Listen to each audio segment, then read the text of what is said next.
Yeah, so position of neutrality is a movement. It's a number of people who have been redeemed from hopeless states for a variety of reasons. Addictive disorder, profound poverty, behavioral issues that cause difficulties beyond the norm.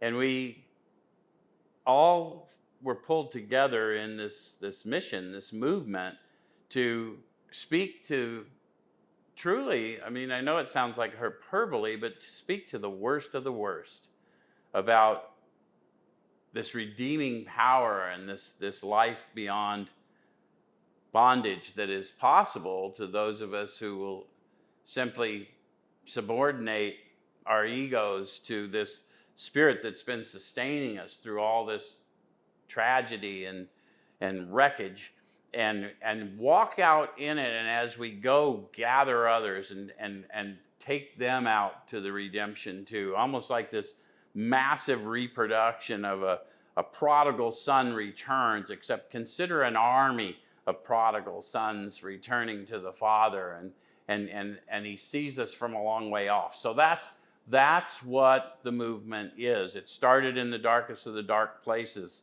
solitary confinement in prisons, people that had done multiple years. I'm not talking about people that got a slap on the wrist and a trip to county. I'm talking about people who got locked down on 4 yards, 5 yards, people that spent a life sentence inside, 20 years flat, 25 years flat, 30 years flat, coming to themselves in isolation cells and just getting well at record numbers. Because we've always known the 12-step approach lifts up anyone with a human condition, not just addictive disorder. So we proved it. There was a 50% national recidivism rate.